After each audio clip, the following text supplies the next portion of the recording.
कोई पत्थर से भी ना मारे मेरे दीवाने को, कोई धनखड़ पर सवाल भी ना पूछे इनके पापा से।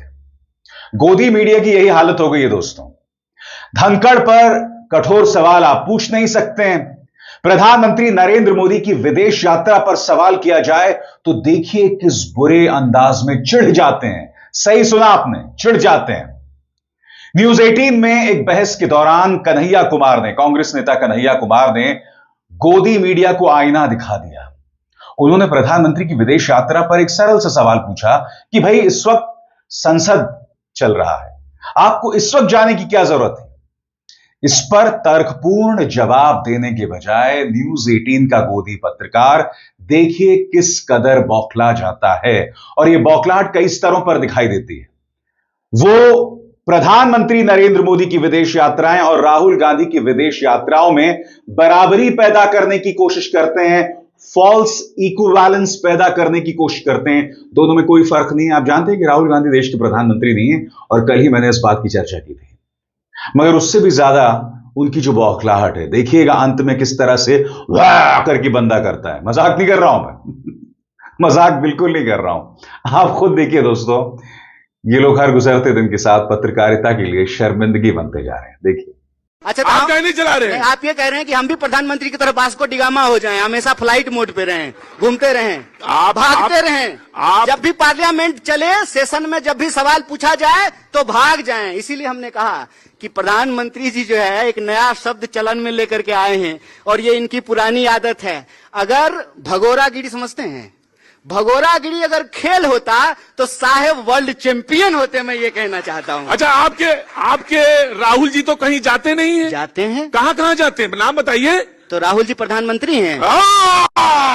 राहुल जी को प्रधानमंत्री बना दीजिए। तुम वो जो पार्लियामेंट में खड़ा होकर के देश के सवालों का जवाब दें। ये होता है दोहरा बात। किसका? कि मुझे भी बोलने का हक है। अपने दिल से पूछिए, पराये दिल का हाल, जाको रही भावना जैसी प्रभु मूरत देखई तिन तैसी।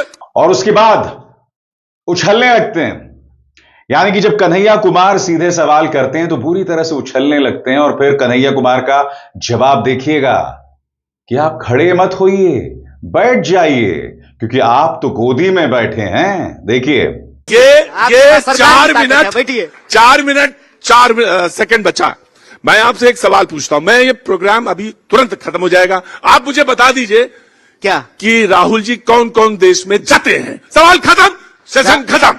राहुल जी देश के नेता प्रतिपक्ष हैं, वो तो पासपोर्ट लेके ही जाते होंगे। तो प्रधानमंत्री मोदी जी ऐसे ही चले जाते हैं। सुनने दीजिए ना।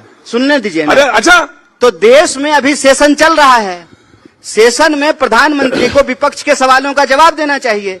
तो प्रधानमंत्री जो है देश का सेशन छोड़ करके लंदन का ब्रिज देखने। और मैं बता दूं, नियम ये कहता है कि कंसर्न मिनिस्टर जवाब देगा। पार्लियामेंट्री अफेयर्स जो जानते हैं वो जानते हैं। अच्छा, मिनिस्टर जवाब देगा। अच्छा पहले सुनिए ना। हाँ, तो सुने तो नहीं। अरे आप खड़ा मत होइए, आप गोदी में बैठे हुए हैं, आप खड़ा मत होइए। खड़ा होने दिक्कत, आप गोदी में बैठे हुए हैं, खड़ा होने का दिक्कत है। आप बैठिए। आज आपके पास सरकार की ताकत है, ऐसे मत कीजिए। आपके पास सरकार की ताकत है, बैठिए। आप बहुत ताकतवर हैं, बैठिए, गोदी में बैठे रहिए। याद है आपको, इसी मंच पर इनका एक और गोदी एंकर है जिसे गुल्लू के नाम से जाना जाता है, और भी कई नामों से जाना जाता है। इन्होंने भी प्रधानमंत्री नरेंद्र मोदी की विदेश यात्रा और राहुल की विदेश यात्रा में बराबरी पैदा करने की कोशिश की थी कि राहुल गांधी जो है वो सवालों के जवाब नहीं देते। आप सब जानते हैं राहुल गांधी प्रेस कॉन्फ्रेंसेस करते हैं, और बात वहां नहीं सीमित है। मैं फिर कह रहा हूं दोस्तों, राहुल गांधी देश के प्रधानमंत्री नहीं हैं। ये वो गोदी मीडिया है दोस्तों। याद कीजिएगा कि चुनाव आयोग की तरफ से सूत्रों के हवाले से बयान जारी हो गया था, और यह बयान जारी किया गया था कि जब हम जांच पड़ताल कर रहे थे तो हमें कई नेपाली, म्यांमार से और बांग्लादेशी मिले। इसके कोई तथ्य आज तक मौजूद नहीं है। गोदी मीडिया ने इस पर पूरा प्रोपेगेंडा कर लिया। भारतीय जनता पार्टी ने इस पर प्रतिक्रिया भी दे दी। मगर जब कोई सच्चा पत्रकार अपने सूत्रों की बात करता है, और इस बार धनखड़ के मुद्दे पर, तो आप देखिएगा पापा की परी किस कदर बौखला जाती है। पत्रकार से कहती है कि अपने सूत्रों के बारे में बताइए, मगर जब यही चुनाव आयोग सूत्रों के हवाले से बवाल करता है, तब ये चुनाव आयोग से ये नहीं पूछते कि आप ये जो बात कह रहे हैं आप सामने आकर कहिए ना, आप चुनाव आयोग हैं। ज्ञानेश कुमार ने, याद कीजिएगा, कुछ ही दिनों पहले पत्रकारों से मुलाकात की थी, मगर कैमरे के पीछे ऑफ रिकॉर्ड मुलाकात की थी। उनसे अजीत अंजुम के बारे में सवाल भी पूछा गया था, एफआईआर के बारे में, तो उन्होंने कहा इसमें मेरा कोई लेना देना नहीं है, वो तो स्थानीय डीएम ने कर दिया। इस तरह से जब चुनाव आयोग काम करता है तो गोदी मीडिया उनसे सवाल नहीं पूछता है कि सामने आइए, सूत्रों के हवाले से क्यों खेल खेल रहे हैं। और दिलचस्प बात यह है कि यहां पापा की परी तेजस्वी यादव के उस बयान का इस्तेमाल करती हैं जिसमें उन्होंने सूत्र नहीं कुछ और कहा था। देखिए, पत्रकार आशुतोष हैं और पापा की परी, क्या हो रहा था आप खुद देखिए। आई थी, आप लाइव थे, मैंने यही कहा था कि इस खबर की पुष्टि सिर्फ वो कर सकते हैं, बाकी जितनी भी बातें कि अगले दिन के लिए मीटिंग फिक्स की थी, ये हुआ, 4 बजे के पीएससी में नहीं आए रिजिजू साहब, लेकिन बावजूद इसके अगर वो कुछ नहीं कहते हैं तो स्वास्थ्य कारण ही माना जाएगा। उपराष्ट्रपति बोल रहे हैं। देखिए अंजना जी, मैं पत्रकार हूं और 30 साल से मैं पत्रकारिता कर रहा हूं। जब मैं कोई बात बोलता हूं तो पूरी गंभीरता के साथ बोलता हूं और पत्रकारीय चरित्र के साथ बोलता हूं। मैंने उस दिन भी आपके चैनल पे कहा था और आज भी मैं कह रहा हूं पूरी जिम्मेदारी के साथ कि जगदीप धनखड़ जी ने बहुत पीड़ा के साथ, बहुत आहत होके ये बात लोगों से शेयर की कि उनको अपमानित किया गया और वो बुरी तरीके से उनकी ईगो हर्ट हुई थी। किससे शेयर किया? अब ये आप छोड़िए, मैं पत्रकार हूं, मैं अपना सूत्र नहीं बताऊंगा। अरे ये कोई बात है?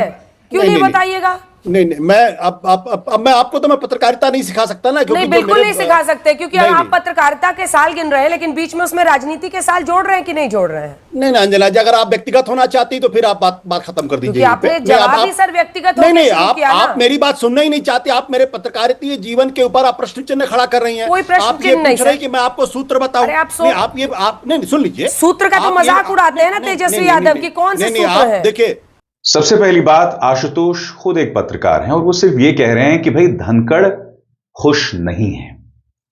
और आपको याद होगा दोस्तों, धनखड़ के खिलाफ किस तरह सुपारी लेकर ये गोदी मीडिया जो है वो लगा हुआ था।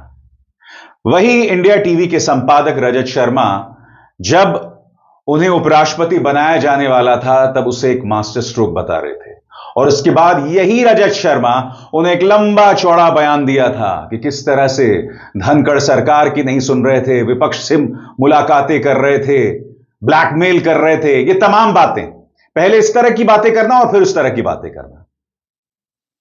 मैं फिर आपसे पूछता हूं, तुम्हारे सूत्र, और जब कोई पत्रकार सूत्रों की बात करे, और सबसे बड़ी बात, कोई बहुत खतरनाक बात आशुतोष ने नहीं कही है कि भाई आप उनके दावे पर सवाल करें, क्योंकि सब जानते हैं कि जिस तरह से धनखड़ को बेइज्जत किया गया ये दुनिया देख रही है भाई।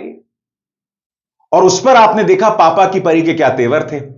और प्रॉब्लम क्या है मैं आपको बताता हूं, जब इनसे कोई सवाल करता है ना कठोर अंदाज में, तब ये लोग विक्टिम कार्ड खेलना शुरू करते हैं, महिला कार्ड खेलना शुरू करते हैं। मसलन एबीपी न्यूज की इस डिबेट में देखिएगा, यहां पर आलोक शर्मा जो हैं वो माइक निकाल देते हैं और देखिएगा पापा की परी महिला कार्ड खेलना शुरू कर देती हैं। सुनिए, बीजेपी का सवाल आप बीजेपी का पक्ष प्रवक्ता से भी ज्यादा बुरी तरह से रखते हैं। आलोक शर्मा जी, अब इस देशभक्ति का डर नहीं लगता मुझे। जनता देख रही है, ये लाइव वो है, ये बदतमीजी करके आलोक शर्मा जी, ये आपकी आदत पड़ गई है हर चैनल पर फीमेल एंकर से जाकर बदतमीजी करने की। आलोक शर्मा जी को हर चैनल में आदत पड़ गई है फीमेल एंकर से बदतमीजी करने की। बीते महीने हमने देखा था एक दूसरे चैनल की फीमेल एंकर से आपने बदतमीजी किया, और अब यहां पर एबीपी न्यूज पर आकर आप मुझसे बदतमीजी कर रहे हैं, वो भी तब जब आपको मैंने पूरा वक्त दिया। और आगे बढ़ने से पहले एक जरूरी संदेश, मेरे कार्यक्रमों के लिए आप नोटिफिकेशन का इंतजार मत कीजिए, मेरे चैनल में जाइए और खुद जाकर कार्यक्रम देखिए और रहिए अपडेटेड। और हां, ज्वाइन कीजिए मेरा चैनल, देखिए यह जरूरी संदेश। स्वतंत्र और आजाद पत्रकारिता का समर्थन कीजिए, सच में मेरा साथी बनिए। बहुत आसान है दोस्तों, इस ज्वाइन बटन को दबाइए और आपके सामने आएंगे ये 3 विकल्प, इनमें से एक चुनिए और सच के इस सफर में मेरा साथी बनिए। हालांकि यहां पर मैं कांग्रेस के प्रवक्ता आलोक शर्मा की भी गलती मानता हूं कि भाई आप जब गोदी मीडिया की डिबेट्स में जाते हैं तो फिर आप माइक क्यों उतार रहे हैं? मत उतारिए माइक। भाई जब आपको पता है कि ये फलाना एंकर क्या सवाल पूछेगा, उसकी नियत क्या है, वो किस तरह से नतमस्तक है भाजपा के सामने, क्योंकि मैं नहीं भूला हूं, प्रशांत किशोर इसी महिला पत्रकार के सामने बैठे थे जो महिला कार्ड खेल रही हैं, उसके सामने बैठे थे और प्रशांत किशोर ने यह कह दिया इस महिला पत्रकार को कि आप तो मोदी भक्त हैं। कायदे से किसी भी पत्रकार के लिए बेइज्जती वाली बात होती कि आपको कोई मोदी भक्त बता रहा है या किसी भी राजनेता का भक्त बता रहा है, मगर यह मोहतरमा उसका जवाब देने के बजाय कहती हैं कि आप भी तो मोदी भक्त थे। बेशर्मी देखिए इनकी। ऐसे लोग पत्रकारिता कर रहे हैं, ऐसे लोग एंकरिंग कर रहे हैं, जिन्हें एंकरिंग के बारे में कुछ नहीं पता, जो ना पढ़ लिख के आते हैं ना कुछ, बस प्रोपेगेंडा करवा लो। इनका सिर्फ एक काम है भारतीय जनता पार्टी के पक्ष में प्रोपेगेंडा करना। और जैसे एक कार्यक्रम की शुरुआत में मैंने बताया था, राहुल गांधी की विदेश यात्रा पर अब भी सवाल किया जा रहा है, जबकि प्रधानमंत्री विदेश यात्रा पर है। याद कीजिएगा गुल्लू ने किस तरह से बराबरी पैदा करने की कोशिश की थी। सुना जाए। हम आहा भी करते हैं तो हो जाते हैं बदनाम, वो कत्ल भी करते हैं तो चर्चा नहीं होती। ये विचार बीजेपी के मन में जरूर आज कौंधरा होगा। वजह है विदेश दौरे, फॉरेन टूर्स। प्रधानमंत्री मोदी 23 जुलाई से ब्रिटेन और मालदीव्स के दौरे पर जा रहे हैं। कांग्रेस काफी नाराज है। उनका कहना है कि पीएम मोदी को अगर विदेश ही जाना था तो संसद का मॉनसून सत्र क्यों बुलाया। हालांकि कांग्रेस से जब राहुल गांधी के विदेश दौरे पर, विदेशी यात्रा पर सवाल होता है तब वो बहुत नाराज हो जाते हैं, थोड़े नहीं बहुत नाराज हो जाते हैं। दोस्तों, मैंने अपनी पत्रकारिता का एक मिशन बना दिया। मेरा हमेशा से मानना है कि जो गोदी मीडिया है वो रेडियो रवांडा है, वो जहरीला है, वो इस समाज का दुश्मन है। यही वजह है कि मैं इनके क्लिप्स आपके सामने लाता हूं, इनके कार्यक्रमों को एक्सपोज करता हूं, और ये सिर्फ मैं नहीं कर रहा हूं, अदालतें उसके बारे में टिप्पणियां कर रही हैं। NBDSA ने इनके कई दंगाई पत्रकारों पर अंकुश लगाने की बात कही है, मगर वही दंगाई पत्रकार बार बार स्क्रीन पर आकर वही जहर लगातार उगलते हैं। यह मेरी जिंदगी का मिशन है, इस गोदी मीडिया को तार तार करना और इन्हें एक्सपोज करना, क्योंकि ये लोग समाज के दुश्मन हैं। ये इस देश की अमन शांति के दुश्मन हैं। ये कायर हैं, इनमें हिम्मत नहीं है भारतीय जनता पार्टी से सवाल करने का। जो सत्ता में है भाई, जो सत्ता में है, जो विपक्ष में है और जो सत्ता में, दोनों में बुनियादी फर्क है, मगर इनका जहर आप लगातार देखते हैं। इसीलिए आप देखते होंगे कि रोज, लगभग रोज मैं इस तरह के कार्यक्रम करता हूं जहां इनके एजेंडे को मैं एक्सपोज करता हूं, और करना भी बहुत जरूरी है। किसी न किसी को तो विष पीना पड़ेगा ना। अभिसार शर्मा को दीजिए इजाजत। नमस्कार।